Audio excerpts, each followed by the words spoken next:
Ouais. Merci Nicolas, merci pour l'invitation, merci à nos trois invités intervenants aujourd'hui. On va parler de diversification de revenus et de nouveaux modèles. Depuis que je suis là ce matin, on me dit mais tu fais quoi toi avec la formation? Mais je dis je vous aide à payer tout le reste puisque les revenus il faut aller les chercher et moi je forme donc ceux qui vont chercher les revenus. Tous les talents en radio ne sont pas forcément au micro, mais il y en a sur le terrain à diversifier les revenus. Donc avant de parler des trois niveaux de marché qui sont représentés ici et des stratégies qui ont été mises en place pour justement porter la diversification de revenus et les nouveaux modèles, je suis allé faire un petit tour du monde de ce qui se fait en termes de diversification, donc du gros, du petit, tous les continents. Et ensuite, on va donner la parole à nos trois invités pour qu'ils nous donnent leur version sur leur marché. Alors, partons, si ça me veut bien démarrer. Partons évidemment dans le très lourd avec iHeartMedia. Donc on est en France en 1921, ça fait plus d'un siècle que naît Dauphin l'afficheur, qui est devenu après Clear Channel et qui réalise en tant qu'acteur audio numéro 1 aux États-Unis avec ses 860 stations et un chiffre d'affaires de 3,8 milliards de dollars en baisse, mais porté par la croissance de 14% de ses activités digitales. Alors iHeart propose d'abonner les TPE et les PME locales à des services de marketing et de communication digitaux qui s'appellent iHeart Business. Ça, c'est nouveau. Du côté de ce positionnement, on retrouve aussi chez son concurrent Townsquare. Alors lui, il est plutôt régional, à l'échelle des États-Unis, évidemment, toute proportion gardée. Terry Jacobs, lui, après avoir vendu son réseau à Clear Channel, a ajouté aux 342 stations locales de Townsquare 100 live events et une offre de solutions digitales, dont 400 sites web et apps qui comptent pour 55% des revenus du groupe, qui ne perd plus que 5 millions de dollars par trimestre. Ok. Mais grâce à une marge bénéficiaire de 26% de ses activités digitales qui sont en croissance. Qu'est-ce que ce serait s'il n'avait pas ça ? Lui aussi s'intéresse au marché local. Évidemment, marché local équivalent presque à un marché national chez nous. Même observation chez Hubbard. Hubbard qui est encore plus petit, mais qui s'est lancé dans une approche marketing globale avec 2060 digital depuis Saint-Paul dans le Minnesota. C'est pas si, c'est ça, ouais. Depuis Saint-Paul dans le Minnesota, et qui représente déjà 15 à 20% des 300 millions de dollars de revenus générés autour de la quarantaine de stations Hubbard Radio. Donc on voit trois modèles à peu près identiques, mais sur on va dire trois niveaux un peu différents, toujours sur le même continent. Du côté de la Nouvelle-Zélande, donc on reste chez nos amis anglo-saxons, MediaWorks, au-delà du digital, la diversification chez eux se fait dans l'outdoor et se fait aussi dans le conseil avec l'approche créa d'une agence intégrée, Passion Fruit, pour une offre complète à 360. Passion Fruit en bas à droite avec le profil agence qui est une agence complète créa, média, conseil, vraiment intégrée. Du côté de la Nouvelle-Zélande, donc passé au Royaume-Uni, il n'y a qu'un point d'écart au classement du World Rugby masculin. Je vous rappelle qu'il y a un match cette semaine. Donc, là, on va entrer dans les 22 de Bauer Media, qui s'organise autour de la plateforme digitale et ses nouveaux Rayo pour monétiser un contenu de news, un catalogue de podcasts et une loterie en ligne. Évidemment, la réglementation n'est pas la même, mais Bauer lance également sur le marché local irlandais sa plateforme audio digitale publicitaire Audio XI, qui a pour mission d'étendre les régies audio programmatiques et directes pour ces radios régionales et locales. Et ça, c'est nouveau. Évidemment, au pays du trèfle et de la Guinness. Mais ça, on en reparle jeudi soir, je crois. On va reparler de loterie dans un pays du roi Charles, mais un peu plus tard, pour finir. On continue notre petit tour.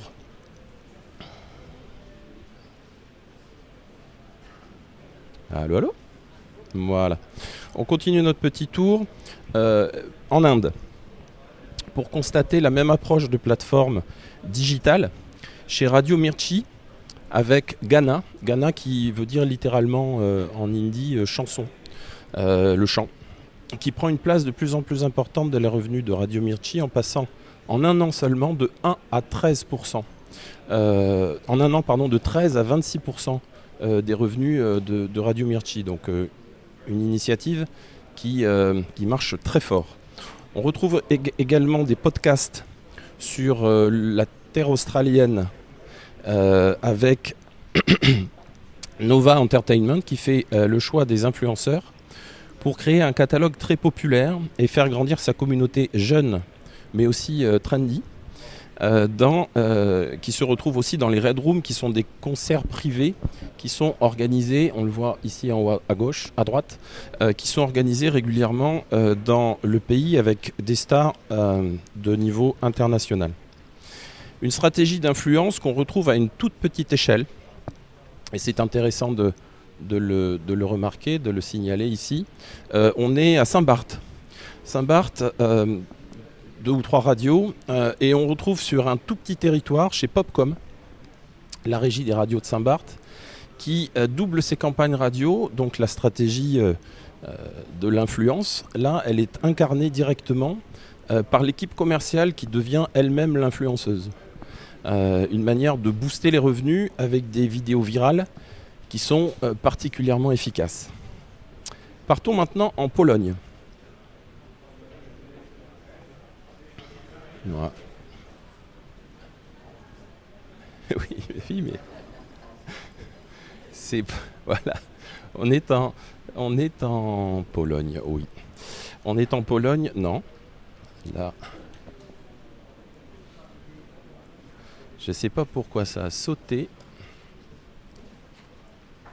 Allô la régie?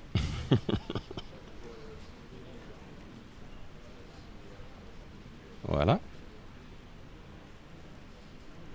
Voilà. Merci. On est chez Radio 357 à Varsovie. C'est une radio d'info qui mobilise ses 70 journalistes pour produire, devinez quoi, évidemment, des podcasts. Le contenu est rafraîchi tous les jours dans 16 catégories. L'accès est réservé aux abonnés qui sont tous des souscripteurs qui se sont abonnés sur une plateforme de financement participatif qui s'appelle Patronite. C'est assez singulier comme exemple. Et leurs 30 000 souscripteurs génèrent plus de 150 000 euros de revenus annuels. Notez que Radio 357 vend aussi du café sur sa boutique en ligne. Tous ceux qui écoutent le 6-9 le matin peuvent aussi boire le café de la radio en achetant directement le café à la radio. Boutique que l'on retrouve aussi chez nos amis québécois de M105 à Granby. Alors Granby, c'est une ville de 70 000 habitants en Estrie. En Estrie, c'est dans le sud-est du Québec, pas très loin de la frontière américaine. M105 organise des ventes privées événementielles en partenariat avec les annonceurs locaux.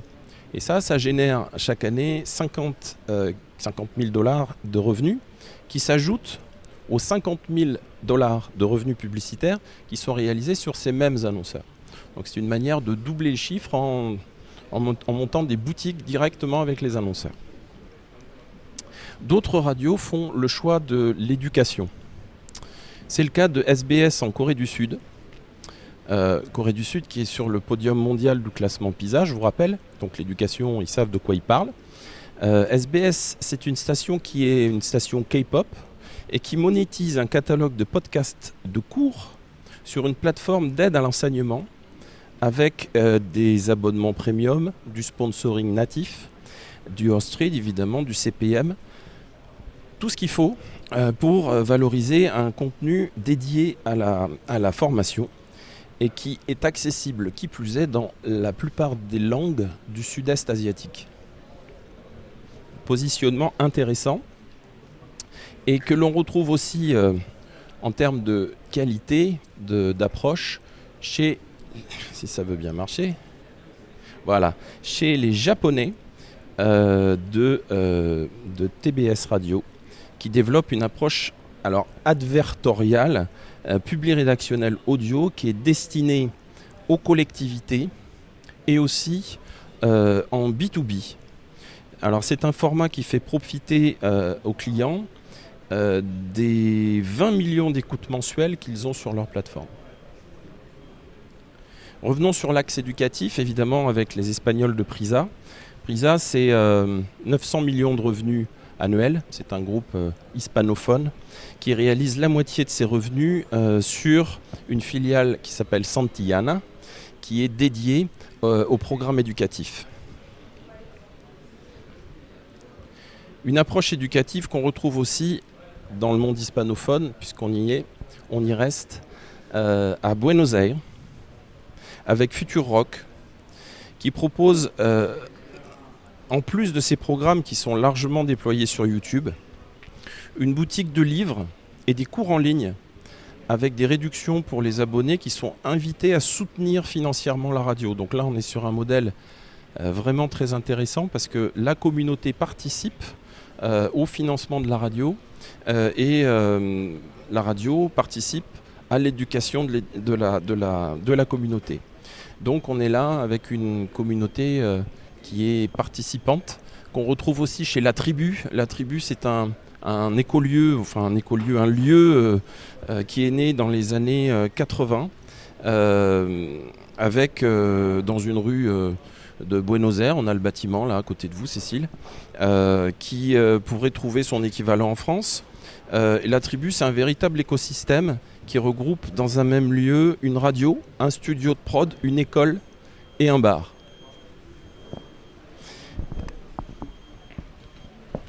Alors, le bar, du bar au restaurant, il n'y a qu'un petit pas ou un océan pour aller jusqu'en Afrique où le restaurant est le levier financier qui a été choisi par Mobico en République démocratique du Congo, à Mandaka, qui utilise des revenus qui sont générés par son restaurant pour se développer, pour financer des panneaux solaires, du matériel, améliorer sa diffusion, rémunérer du personnel et constituer son audience. Donc, un exemple de diversification vraiment intéressant et c'est une manière pour eux, à partir du restaurant, de faire du développement économique puisque l'argent généré autour de cette activité permet à la radio de trouver des annonceurs qui sans ça n'existeraient pas. Pour finir, un exemple saisissant parce que c'est son échelle qui est intéressante. On retourne au Québec, dans la vallée de la Haute-Gatineau. Alors, pour ceux qui ont voyagé un peu, c'est un territoire assez grand qui est peuplé seulement de 20 000 habitants. 20 000 habitants, notez bien ça. CHGA édite un calendrier qui est sponsorisé et acheté 10 $ par 5 000 personnes sur le territoire de 20 000 personnes. Donc, il génère 70 000 dollars, c'est-à-dire à peu près 45 000 € de revenus annuels, auxquels s'ajoutent les revenus d'un bingo radio dominical qui a lieu donc toutes les semaines et le jeu de l'as de pique. Le jeu de l'as de pique, certains en ont certainement peut-être déjà entendu parler, mais c'est une tombola hebdomadaire, donc il suffit d'acheter un ticket pour pouvoir y participer. Et il y a un jackpot cumulatif qui permet à la fin de trouver l'as de pique, donc dans un jeu de 54 cartes, de trouver où se trouve l'as de pique. Le but de cette tombola est de financer les associations locales sur un territoire de 20 000 personnes. Le jackpot cumulatif qui a été gagné en septembre 2024 sur 2,3 millions de billets vendus représente 3,8 millions de dollars qu'un auditeur d'Ottawa, qui est hors secteur, a gagné et a permis de distribuer 4,5 millions de dollars à la soixantaine d'associations locales qui ont été impliquées dans cette expérience exceptionnelle. Alors, ce rapide tour du monde de la diversification des revenus, ça donne un peu le tournis, mais surtout, ça donne l'orientation clairement digitale des nouveaux modèles. Ça montre aussi un contexte culturel et un immense champ des possibles ouvert à l'audace des pros des programmes et de la pub. Quand les deux animateurs de CHGA ont déposé le dossier à leur direction, la première réponse de la direction a été « Vous êtes fous, on ne fera jamais ça ». Et ils ont généré 8 millions de dollars en un an.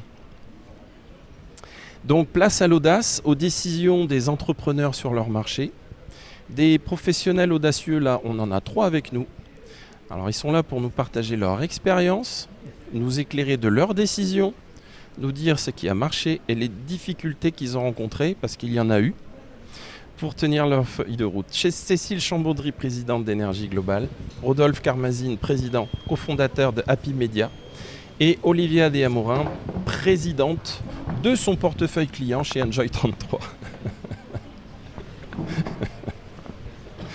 Alors, sur chacun des niveaux de marché qui sont les vôtres, donc on l'a compris, le national et l'international, le local, le multilocal, le régional et l'hyper-local. L'idée de cet échange, c'est de parler pour Énergie du virage audio-digital des web radios, de la réduction du temps de pub, qui a été un fait marquant, et puis peut-être du retournement TV de 2025, qui change les choses évidemment au niveau stratégique. Du côté de Happy Media, alors Happy c'est la régie pub qui a shifté son positionnement sur un positionnement agence et qui a lancé une propre marque radio, Happy Radio. Et enfin Enjoy 33, donc avec Olivia, de Radio A à Radio B, en construisant un modèle très très singulier. Voilà. Partage d'expérience qui commence, si vous voulez bien maintenant, avec Happy Media. Rodolphe, raconte-nous ton histoire, la diversification, ton nouveau modèle. Eh bien, en fin de compte, le modèle pour Happy Media, il n'est pas nouveau, puisque, comme on va le voir dans la slide d'après, nous, on a choisi dès le départ de se diversifier. Dès le départ, on a proposé des solutions radio, bien évidemment, puisque c'est notre métier historique. C'est ce que je fais depuis toujours personnellement, et on a ajouté du print, on a ajouté du digital, on a ajouté un petit peu d'événementiel. Voilà, ça a été notre positionnement dès le début. Et c'est vrai que sur la première slide, on a quand même vu qu'il y avait une jeune femme avec un poste radio sur l'épaule, parce que la radio, ça reste de toute façon notre média historique.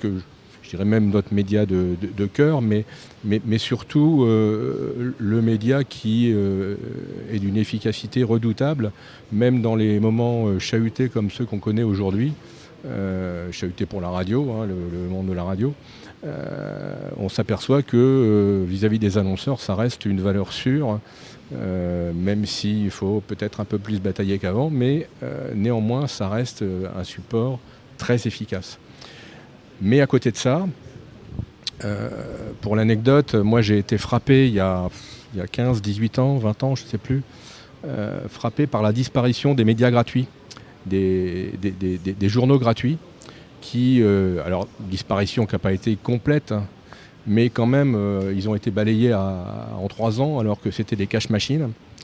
Et donc quand j'ai créé Happy Media il y a 11-12 ans maintenant, tout de suite, j'ai voulu ajouter à la radio d'autres supports, en me disant que si un jour la radio devait malheureusement péricliter, eh bien, on aurait déjà un savoir-faire et puis des clients habitués à d'autres supports. Et puis en dehors de ça, même si la radio continue de toujours bien fonctionner, quand on est devant un client, on peut effectivement lui proposer d'autres supports dont il a besoin, parce que rares sont les clients qui font un seul média, une seule solution publicitaire. Donc on peut effectivement leur proposer d'autres supports. Et puis on peut aussi avoir une approche, comme tu le disais Jean-François, une approche qui soit un peu plus une approche agence, avec du conseil stratégique, du conseil de création, du conseil média. Voilà, et donc ça fonctionne pas mal, parce que aujourd'hui, alors c'est ce que je disais quand on a préparé le plateau, nous la diversification ça représente près de 30%, alors exactement c'est 28%. Voilà, sur 2025, on a 72% de radio et 28% d'autres supports. Voilà, quand on est parti avec 0 il y a un peu plus d'une dizaine d'années. Donc c'est pas mal, on est assez content. Maintenant, c'est vrai que ça comporte des difficultés. Ça comporte des difficultés parce que quand on fait une chose précisément, on peut s'investir à fond dedans. C'est ce qu'on fait toujours avec la radio. Encore une fois, nous, c'est notre support historique. C'est ce que je faisais déjà depuis très très longtemps et mon associé aussi avant qu'on crée Happy Media. Mais voilà, il faut se challenger avec d'autres supports, apprendre des choses, risquer d'avoir beaucoup de choses à proposer aux clients. Donc ça veut dire beaucoup de choses à ingérer en interne. Et donc pour les équipes, beaucoup de formation. Voilà, un besoin de formation continu, important. Nous, on propose dans le digital, on propose de l'audio digital, du display programmatique, de la création de sites web, pas mal de choses. On a donc le siège d'Happy Media est à Tours. À Tours, on propose 2 sites internet d'information locale, dont on est la régie publicitaire et dont on est dans le tour de table également. Tout ça, ça fait beaucoup de produits, beaucoup de choses à apprendre, beaucoup de choses à transmettre à l'équipe et aux clients. Ça peut comporter cette difficulté de flouter le message et d'avoir des clients qui ne savent pas très très bien quel positionnement on a. Voilà. Donc ça, c'est une des difficultés constantes. On y travaille d'ailleurs en ce moment. Et puis on est assez content parce que le digital, ça représente quasiment 20%, un petit peu moins de 20% de notre chiffre d'affaires. Mais voilà, c'était 0 il y a une dizaine d'années, c'est 20% ou quasi 20% aujourd'hui. Dans le digital, les choses les plus importantes, c'est l'affichage, donc le display, qui soit en one-to-one ou qui soit en programmatique. C'est ce qui vient compléter aussi l'audio de la radio. Puis c'est ce qu'on fait aussi naturellement depuis le plus longtemps, quoi. Concernant la radio, on a l'audio digital depuis quelques années qui monte, qui grimpe, qui permet, lorsqu'on propose une campagne radio traditionnelle, d'ajouter de l'audio digital. Mais ça reste encore des revenus à développer. Voilà, au sein du digital, l'audio digital, ça pèse 3 ou 4%, quoi. Donc voilà, c'est beaucoup de travail, c'est passionnant. Et effectivement, la difficulté, je le répète, même si au bout il y a quand même des résultats tangibles qui font que nous on est assez contents de ce positionnement, parce que c'est un choix délibéré qu'on a fait depuis le début, et on va aller encore plus dans cette voie-là. Mais c'est effectivement la difficulté vis-à-vis des équipes et de nos prospects et de nos annonceurs, de bien comprendre qui on est, ce qu'on fait, ce qu'on propose, parce que à proposer plein de choses, on peut aussi se perdre et puis déjà, nous-mêmes plus savoir trop qui on est et puis véhiculer une mauvaise image. Bon. Voilà, on s'en tire pas trop mal, mais je sais que tu avais insisté, Jean-François, pour qu'on parle des écueils et qu'on dise quelles sont les choses auxquelles il faut faire attention. Moi, c'est ce que je mets en avant, avec un deuxième point, si j'ai encore un petit peu de temps de parole pour ne pas abuser vis-à-vis de mes consoeurs, c'est que au niveau local ou régional, peut-être que le problème se pose un peu moins au niveau national, international, mais nous, quand on parle de digital, il y a des choses qu'on maîtrise complètement. Je parlais tout à l'heure de sites internet d'information en Touraine. Bon, là, c'est des choses... on est autour de table, on est la régie exclusive, on maîtrise. Il y a quelques années, on avait commencé à vendre des campagnes sur Waze. À un moment donné, Waze a dit... on ne veut plus avoir une myriade d'interlocuteurs en France, on veut 4 ou 5 interlocuteurs en France. Nous, on était trop petits, on n'était pas dans les 4 ou 5. Donc on était sortis du game. Et puis bon, alors toujours avec l'exemple Waze, à un moment donné, terminé, on ne peut plus commercialiser Waze. Je parle de ça parce que quand on parle de programmatique, nous, on n'a pas de solution à nous programmatique. On passe bien évidemment avec des solutions tierces qui sont soit nationales, soit internationales, et qui peuvent très bien demain matin nous dire écoutez, vous êtes trop petit, on veut un interlocuteur en France ou deux interlocuteurs en France, et du coup on peut sortir du jeu. Donc il y a quand même ce danger. Voilà. Et c'est vrai que tu parlais tout à l'heure d'Happy Radio. Donc Happy Radio, c'est une opportunité qu'on a eue en Dordogne. On a repris une radio qui s'appelait Bergerac 95 à Bergerac, qu'on a étendue sur la Dordogne, donc qui s'appelle Happy Radio. C'est notre radio. Donc effectivement, on maîtrise le sujet à 100%. C'est ce que vous connaissez bien, quand on maîtrise à la fois l'édition et la commercialisation. Donc voilà, il y a ce danger quand on veut faire plein de choses, c'est qu'on ne peut pas forcément tout maîtriser, et on peut être avec des interlocuteurs qui, à un moment donné, ne sont pas au même niveau de marché que les nôtres, et qui peuvent, pour des raisons stratégiques, de changement d'actionnaire, de changement de management, voilà, à un moment donné, changer la règle du jeu et nous l'imposer. Voilà.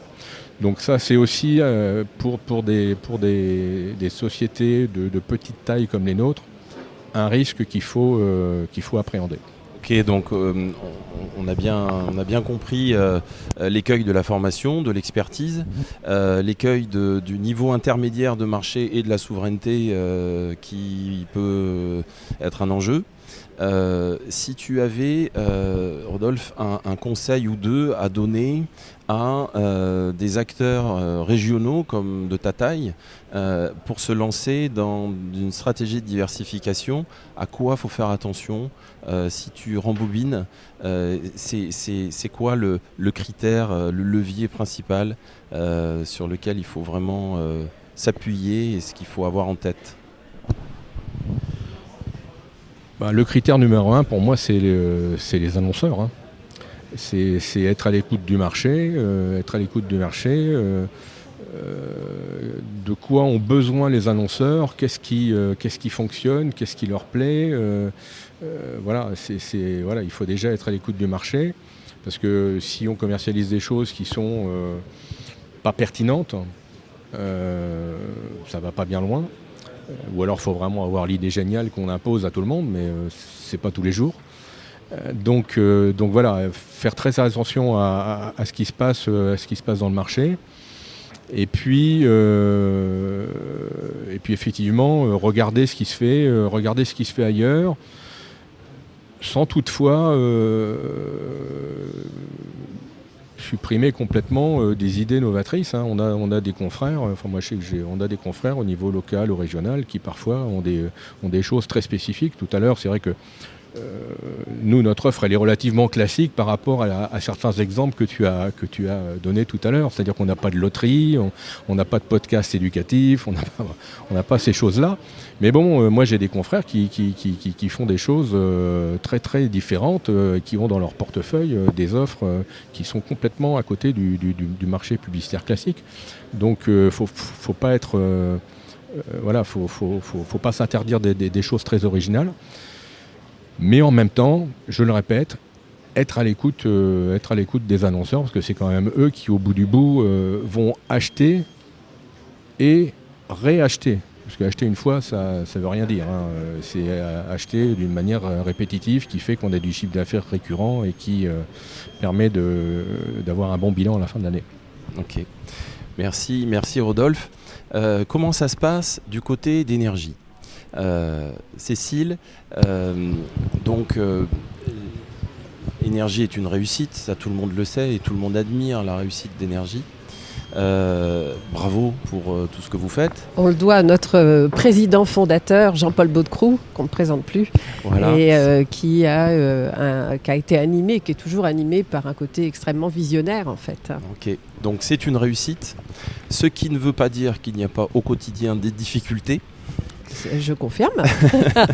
Et ce qui aussi est de la responsabilité du leader, c'est de porter le marché, de le rendre plus fort. Et dans ce sens, les conseils de la présidente d'Énergie Globale au reste du monde sont toujours très importants. Voilà. Donc les trois sujets, donc la réussite, les difficultés et les conseils sur ce qu'on a pu voir tout à l'heure, c'est-à-dire la diversification des web radios, le temps de pub et puis éventuellement le retour télé 2025. Cécile. Alors, merci de me donner la parole. Effectivement, ce qui caractérise notre maison, effectivement, c'est cette capacité d'innovation et d'oser. Ça a été dit d'ailleurs précédemment, qui a fait la réussite du groupe. Donc, on ne se prive pas de tenter des choses. Et d'un point de vue éditorial, effectivement, il y a un point qui est très important, c'est la création des web radios dont vous parliez. Où Jean-Paul Baudecroux a tout de suite eu la certitude que cette logique finalement de playlist thématisée faisait extrêmement sens. Donc on a été dans les premiers à se lancer. Et à l'heure actuelle, alors on a du mal à les compter, je vais être très franche avec vous, parce qu'il y en a sans arrêt des nouvelles. Donc il y en a entre 250, 300, enfin ça dépend des moments, mais on a effectivement plusieurs centaines de radios digitales. Et puis Jean-Paul Baudecroux aussi a eu tout de suite la vision que les enceintes connectées allaient jouer un rôle très important. C'est ce qui fait qu'on a mis très vite en avant à l'antenne le fait qu'on pouvait écouter la radio de manière très simple, très fluide sur les enceintes. Et ça, c'est un point qui est très important parce que sur les jeunes générations, on voit que l'accès à la radio, il n'est pas si évident. Ils ne savent pas forcément où aller écouter la radio. Donc de pouvoir être distribué partout et de manière extrêmement simple, fluide, qu'on ne se pose pas la question, c'était un point essentiel. Alors, comme vous l'avez dit, nous, 2025, ça a été une année un peu particulière parce que nous avons perdu notre fréquence de télévision Énergie 12. Du coup, on a revendu Chérie 25. Et comme toujours dans le groupe, l'idée, ça a été de se dire, OK, d'un sujet qui change complètement la donne, qui peut avoir des conséquences importantes, faisons-en une opportunité. Donc là, l'idée, ça a vraiment été de se dire, on met un focus total, on se recentre complètement sur l'audio first, en étant vidéo-friendly. Ça, c'est important parce que c'est aussi un moyen important d'être considéré par les audiences, qu'elles soient jeunes ou moins jeunes d'ailleurs. Voilà. Et en termes de commercialisation, j'essaye de vous le faire de manière assez rapide. On avait déjà initié en 2020 le fait de limiter notre temps publicitaire sur la partie nationale à 9 minutes en moyenne par heure. On s'est imposé les mêmes règles sur le digital en se disant l'idée c'est pas de faire un grand foisonnement de pré-roll, de mid-roll dans tous les sens. On s'impose la même rigueur avec une logique extrêmement cadrée. Par exemple, sur notre flux live, il y a un pré-roll en entrée et basta, de façon à toujours préserver le contrat d'écoute. Et quand je vous raconte ça, c'est très important au niveau de la commercialisation parce que ça veut dire qu'on a arrêté de faire la course à l'échalote du temps publicitaire pour vraiment se dire on va travailler sur la valeur de notre média. Il y a un temps qui est limité. Et du coup, on va faire ce qui est fait dans toutes les industries de services, c'est-à-dire qu'on va yielder nos inventaires. Et donc, on va travailler sur l'optimisation de notre valeur en fonction des périodes, en fonction de l'offre et de la demande. Donc ça a été un point important dans la construction de dynamique de chiffre d'affaires. Alors évidemment, dans tout ce que vous avez présenté chez Happy sur l'international, il y a plein de choses qui me parlent. Alors je vais essayer d'être concise. Toute l'orientation digitale pour nous elle est clé. On a créé en 2020 le premier hub audio premium dans lequel on a agrégé autour de nos inventaires digitaux d'autres inventaires qualitatifs audio. Alors pourquoi on a fait ça ? C'est parce qu'en fait on se rendait compte que les annonceurs étaient complètement perdus dans la jungle en fait de toutes les propositions qu'il pouvait y avoir et qu'il fallait leur donner un accès simple, facile à des inventaires audio. Et ça nous a permis de faire de la pédagogie. Donc on a créé ce hub qui nous permet à l'heure actuelle de proposer, alors ça dépend des mois, mais entre 52 à 55 millions de sessions d'écoute mensuelles. L'événementiel, c'est un point clé puisque c'est ce qui permet à la fois à nos marques d'aller vers les auditeurs, mais c'est aussi pour nous l'opportunité d'aller commercialiser, puisque nous, tout est gratuit, tout ce qu'on propose est gratuit. C'était un des points très importants pour Jean-Paul Baudecroux, c'était de dire même nos événements, on doit les offrir à nos éditeurs, à nos auditeurs.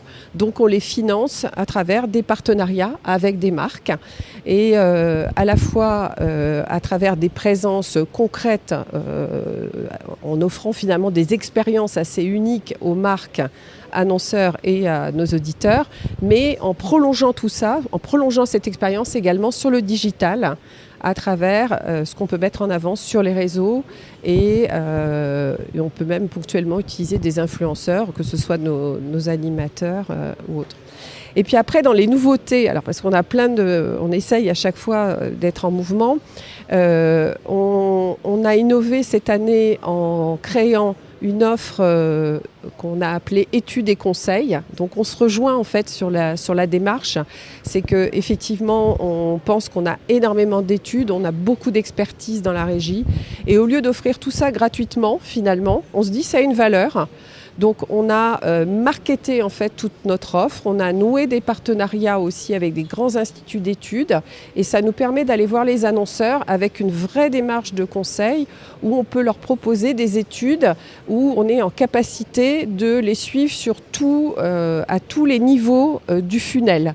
Donc avec des pré-tests, des post-tests et on propose même des logiques de ROI prédictifs où on leur montre que l'intégration de la radio et de l'audio à la place d'un autre média peut leur permettre finalement d'optimiser leur vente sur le terrain. Donc ça, études et conseils. On a structuré aussi une offre autour de la créativité maintenant il y a 2 ans avec le collectif Jean-Paul. Donc du nom de Jean-Paul Baudecroux, vous avez compris qu'on est fan. Donc voilà, donc là c'est toute une expertise en termes de créativité. C'est plus que des opérations spéciales, c'est vraiment tout ce qui nous permet d'intégrer au maximum l'expérience d'un annonceur au sein de nos marques. Et là, je vous déroule une nouvelle innovation. On a créé la Energy Academy qui vise à former en fait les jeunes dans les écoles sur tout ce qui touche à la communication et aux médias, parce que là aussi on a énormément d'expertise dans la maison. On était très sollicités par les écoles et donc on a en fait formé une dizaine de collaborateurs à l'ingénierie pédagogique de façon à être en capacité d'aller dans les écoles et eux-mêmes de former des jeunes, et ce qui nous permet aussi de transmettre sur notre passion sur notre média, mais pas que. Ça va vraiment au-delà, c'est vraiment une pédagogie plus générale. Voilà, donc tout ça, alors je vous raconte tout ça comme si, voilà, mais c'est pas toujours si simple. Le point clé pour moi, c'est, je ne crois pas au top-down. Je pense qu'il faut absolument travailler ça dans des logiques, mais c'est aussi ce que vous disiez, il y a cet enjeu de formation, mais il y a aussi cet enjeu d'embarquer les équipes. Donc nous, il y a maintenant 3 ans, on a créé un programme qui s'appelle Oser. Et ce programme, en fait, on a fait d'abord appel aux volontaires dans la régie pour venir réfléchir sur qu'est-ce que ça doit être une régie publicitaire demain. Donc on a embarqué au départ une petite quinzaine, 20 collaborateurs, et puis petit à petit le cercle s'est agrandi. Et en fait, toutes les idées qu'on a pu mettre en place, que ce soit le collectif Jean-Paul, la démarche études et insight, donc tout ce qui touche au conseil, l'académie, tout ça, c'est né en fait de ce travail avec les équipes. Et je reste convaincue que si on ne fait pas ce travail de co-construction et de réflexion, quand on est dans des transformations finalement très profondes, ça ne marche pas. Donc voilà, donc pour moi, si j'ai un conseil à donner, c'est vraiment ça. Les équipes sont au contact avec les clients au quotidien, ils savent beaucoup de choses. C'est vraiment de travailler tous ensemble pour pouvoir embarquer et arriver à créer cette dynamique. Merci Cécile. Donc point commun, nécessité de former les équipes, nécessité d'écouter le marché. Et puis être créatif. Sur l'écoute du marché, je vais modérer, moi. Ouais. Alors, je trouve qu'il faut écouter, mais parfois, il nous conseille sur des logiques très quanti, très dans l'économie, en tout cas sur le marché national. Et parfois, faut un peu s'affranchir de... Voilà, il faut aussi... se laisser porter par ses convictions et ses intuitions parce que nos intérêts ne sont pas toujours c'est ça, communs. C'était le troisième point, c'est-à-dire l'audace de l'entrepreneur, son parti pris, son jugement, ses décisions.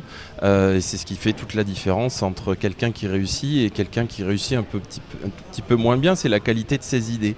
On va enchaîner avec Olivia. Et puisqu'on parle de qualité d'idée, voilà une idée qu'elle est bonne. C'est Enjoy 33 avec un modèle singulier que l'on va évoquer maintenant. Une radio B locale, 100% locale, sans pub nationale, sans info non plus, mais 100% bon plan et un business club local. Olivia, comment ça se passe chez Enjoy ? C'est quoi Enjoy ? Alors Enjoy, déjà, c'est la radio Smile. Donc nous, on est là pour donner du sourire à nos annonceurs et à nos auditeurs. Donc comme tu le dis, effectivement, alors Enjoy, c'est une radio qui a 15 ans, donc une radio 100% locale. On diffuse uniquement en Gironde, on est basé à Talence, à côté de Bordeaux. Et donc on a fait le choix, effectivement, de donner uniquement des infos locales. On est donc 100% bon plan, c'est-à-dire qu'on annonce effectivement tous les bons plans sortis de la région pour nos auditeurs. On travaille beaucoup avec les assos, évidemment, les villes, les collectivités qui nous font confiance. Zéro pub nationale. Alors là, pour le coup, c'est un gros défi parce qu'il faut aller chercher, et c'est mon boulot, puisque tu as dit que j'étais présidente de mon CRM. Donc voilà, c'est ce que je fais. Donc moi, je suis sur le terrain et je vais du coup chercher les annonceurs en local uniquement. Effectivement, on a fait le choix de ne pas avoir de pub nationale. Zéro flash info, donc chez nous il n'y a pas de journalistes, on a des animateurs, il y a Joss et Joanne. Joss qui est le directeur de la radio, Joanne qui est son fils qui a 19 ans et qui nous a rejoint il y a 2 ans. Donc les infos qu'ils donnent en fait c'est des infos, des bons plans encore une fois, des bons plans sortis quand ils sont en direct le matin et le soir, c'est vraiment pour donner des bonnes adresses, mais encore une fois je précise en local.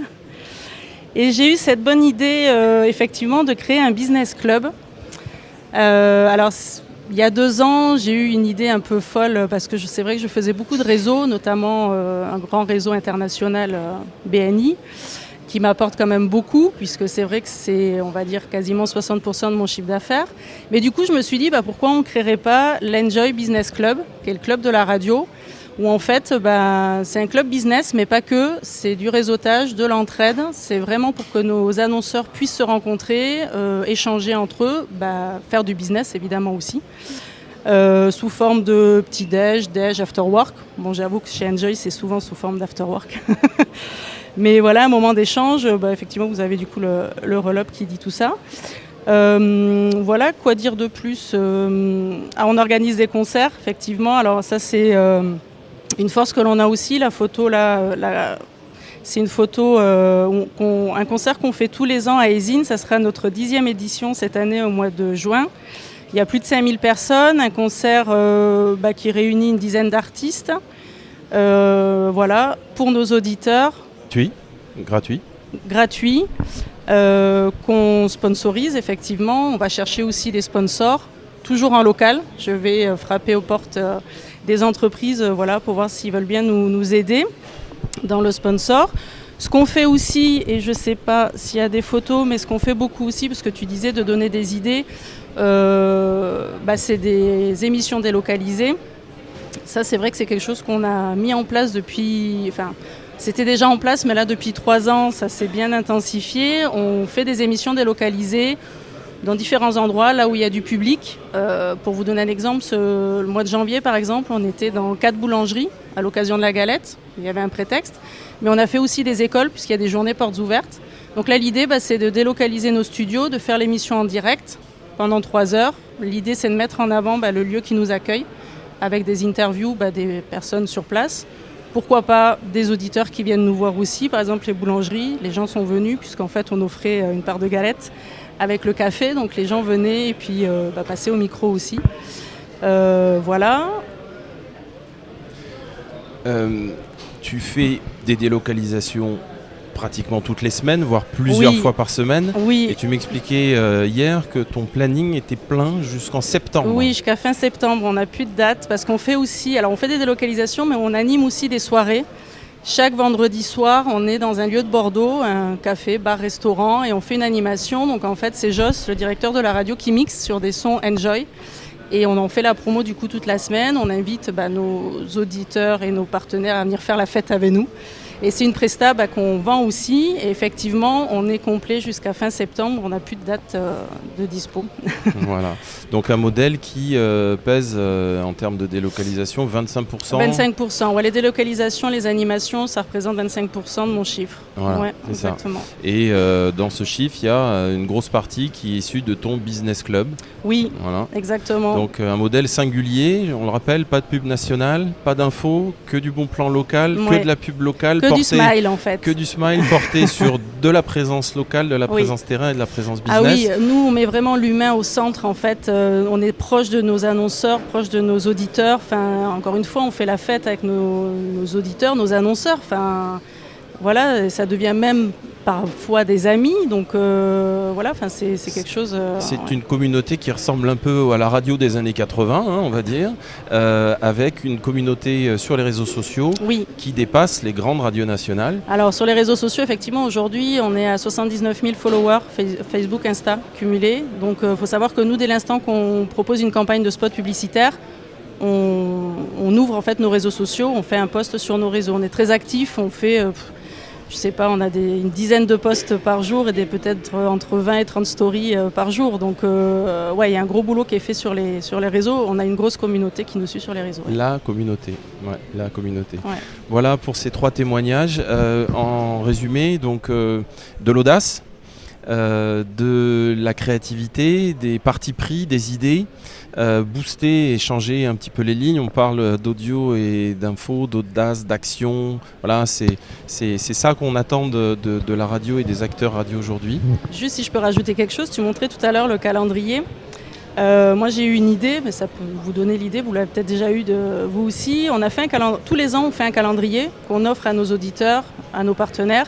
Et cette année j'ai soumis l'idée, j'ai dit pourquoi on ne ferait pas sponsoriser le calendrier. Et du coup, on m'a dit, comment tu vas faire on n'a pas le temps. J'ai dit, allez, on le tente. Et en fait, j'ai trouvé 12 sponsors. Chacun choisit. On a en plus donné le choix du mois. Chacun pouvait choisir son mois. Et donc, cette année, on a pu faire sponsoriser nos calendriers qu'on a distribués, pareil, à nos annonceurs et à nos auditeurs. Audio, action. Merci. Merci.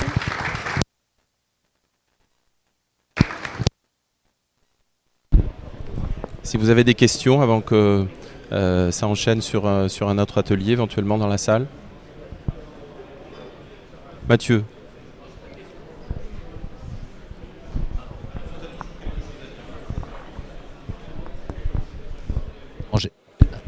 Voilà, non, j'ai pas de questions. Par contre, je suis très impressionné par... je connais un petit peu Énergie, je connais aussi Rodolphe, je connais de nom Enjoy. Et bravo pour votre modèle et votre proximité. Et elle donne vraiment... Enjoy, elle porte bien son nom parce que ça donne envie et c'est une très belle réussite et bravo. Merci beaucoup. Très impressionnant. Merci.